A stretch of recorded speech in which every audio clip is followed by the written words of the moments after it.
Hi guys, good morning! Welcome sa aking YouTube channel. So, isi-share ko lang sa inyo guys, no? Alam mo yun, parang biglang naging mabait ulit si ma'am sa akin. As in, alam mo yun, nagbago siya. Hindi ko alam. Basta, kasi siguro nakikita niya yun. Kasi ilang araw siyang walang pasok. Kasi nga nasa bahay lang siya. Kasi may sakit nga siya. Naging positive siya positive siya sa COVID yata.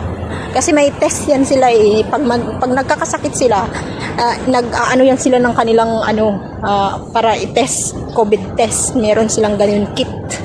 Tapos, naging positive yata siya. Off ko nun hindi ko alam. Kasi, siniperate yung mga siniperate yung mga gamit niya, mga disposable yung ginagamit niya. Tapos, lagi lang siyang nakakulong sa kwarto. Tapos, nagulat ako ng pagbalik ko na. Kasi, nag-off ako nung Saturday. Tapos, pagbalik ko ng Sunday, i-off yung kasama ko, diba? Tapos, pagdating ko, ang dami pa rin tambak. Ang dami pang tambak ng mga ng kanyang mga plantsahin. Tinambakan niya ako ng mga plantsahin doon sa kwarto ng alaga ko. Punong-puno yung table ng alaga ko. Tapos ang nangyari, sabi niya ganun, nagsabi sa akin si ma'am. Sabi niya ganun, lagi lang nasa kitchen si yung kasama mo. Sabi niya ganun. Huwag ko nang banggitin yung pangalan, no? Baka may nakakilala sa kanya. Tapos sabi ganun sa akin. Sabi niya, lagi lang siyang nasa kitchen. Sabi niya ganun. Tapos hindi naman niya nalilinis yung kusina. Sabi ni ma'am sa akin. Tapos sabi ko naman, yes ma'am. Sabi niya, hindi, dapat sabi niya, even iron, hindi na siya nagpa-plancha. Sabi niya ganun ni ma'am. Tapos sabi ko, oo ma'am, kasi sabi ko, totoo naman talaga, hindi talaga siya nagplansya. Simula nung nasunog niya yung damit ni ma'am, kasi may sinunog siyang damit ni ma'am na itim, yung dress na itim, yung laylayan, nasunog niya. Tapos, ni-repair niya yon kasi sabi ni ma'am, ayusin mo, ipatahi mo. Ayun, ni-repair niya yun, kaya nakagastos siya ng $200 yung nagastos niya doon. Kaya yun, sabi niya sa akin, kada ayaw niya na talaga magplansya. Pinabayaan ko. Sabi ko, wala namang magagawa. Ayaw niya eh. Sabi niya, ayoko na magpa-plancha. Sabi niya ganun, ikaw na lang lagi niyan gumawa. Sabi niya, kasi naka 200 na ako. Sabi niya ganun sa akin. Siyempre tayo, di ba, pag matatanda sa atin sa Pilipinas, siyempre, mas may respeto tayo sa kanila. Siyempre, matanda na siya eh. 54 na siya. So, kaya yun, pinababayaan ko siya kasi siyempre, mas marami siyang alam, ganun kasi tayo, di ba? Tapos, yun sabi ko, sige, okay lang, sabi ko, ako na lang magpa-plancha lagi, sabi ko, ganun. Siyempre, pag day off ko, ayaw kasi ma'am yan na nakikitang yung puno yung lamesa, yung table ng alaga ako ng mga labahin.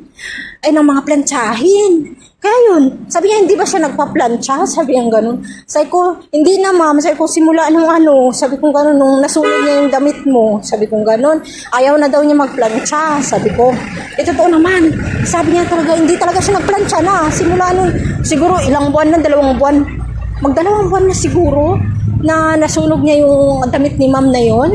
Tapos hindi na talaga siya nagpa-plancha. Ako na lagi, so okay lang sa akin. Minsan pag wala nang isusuot yung alaga niyang uniform, yun lang yung paplantsahin niya. Sabi niya, plantsahin ko lang yung uniform ng alaga ako. Sabi niya, pero minsan nga yan, ako pa nagpa-plancha. Ako talaga, hindi na talaga siya nagpa-plancha.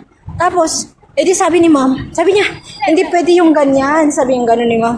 Yung ikaw lang lagi magpa-plancha. Sabi niya, dapat fair kayo. Sabi niya gano'n. Dapat fair yung trabaho dito. Sabi niya gano'n. Siguro nakikita niya sa camera. Siguro sa CCTV. Kasi lagi yan sila nakamonitor eh. Wala naman akong sinumbong. Hindi naman ako nagsumbong. Hindi kasi ako mahilig magsumbong-sumbong ng ganyan. Okay lang sa akin. Kaya, di ba sabi ko nga sa mga videos ko, sabi ko, okay lang sa akin yung ang tawag, tumawid kasi ako, nawala ako sa kwento ko. Okay lang sa akin yung sa kusina lang siya lagi, at least hindi na ako mag-iisip ng lulutuin or dyan, di ba? Pero sabi ni ma'am, dapat fair daw, hindi pwedeng ako lang lahat sa linis, sa dyan, sabi niya ganun. kahit sabi ni ma'am, kahit matanda na siya, sabi niya, siyempre, alam ko sa Pilipinas, sabi niya, ganyan kayo, sabi niya, nga, may respeto kayo sa matatanda, sabi niya, pero dito sa Hong Kong, iba yan, sabi ko ni ma'am, sabi niya, iba yan, sabi ni ma'am, fair dito, sabi niya, ganun, kahit matanda ka man or bata ka, sabi niya, ganun. Tapos, sabi niya, hayaan mo, sasabihin, wag mo yan plantsahin, sabi ganun sa akin ni ma'am, kasi nag-ready na ako ng plantsa. Niready ko na yung yung kabayo ba tawag sa atin, 'di ba? Niready ko na doon sa kwarto. Tapos sabi niya, mag-iron ka, sabi niya. Sabi ko, hindi ma'am, sabi ko mamaya na, sabi ko kani i-iron ko lang yung yung uniform ng alaga ko na balay kasi susuotin niya na nung araw na yun kasi may exam, balay exam. Edi yun. Tapos, sabi niya, wag ka nang magplantsa. Sabi niya, wag mo nang i-plantsa yan. Sabi niya, sabihin ko sa kasama mo, sabi niya na siya magplantsa niyan bukas. Sabi niya, kinabukasan, day off ko ulit kasi nga holiday. Kahapon yun. Kaya yun ang nangyari.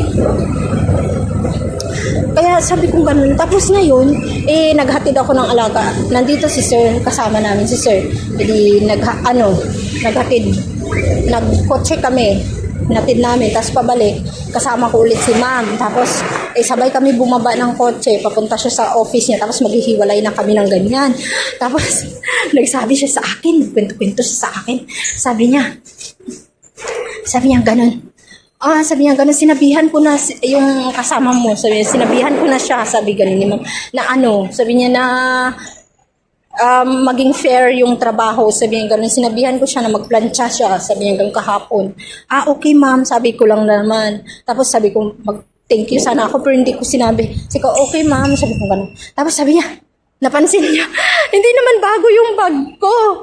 So napansin niya, sabi niya ganun. Every time you go out, sabi niya, your holiday, when you come back, you have new bag. Sabi sa akin, sabi ko, ma'am? Sabi ko, natawa ako. Tapos sabi ko sa kanya, no ma'am. Sabi niya, you need to, anong tawag doon? Sabi niya, mag-ipon ka para sa sarili ko. You need to save money. Sabi niya, parang sinasabi niya sa akin na mag-save ako ng money, wag ako daw gastos ng gastos. Sabi sa akin. Sabi ko, thank you ma'am. Sabi ko, sabihin ko, magkukwento pa sana ako na yung bag na yun, ibigay lang yun sa akin ng dating tinterminate nila. Tinatago ko lang. Bigay yun sa akin, hindi yun bago. Oo. Hindi ko kasi ginagamit. Tapos nung ginamit ko, siguro nakita yun na bago na naman yung bag ko. Kaya yun.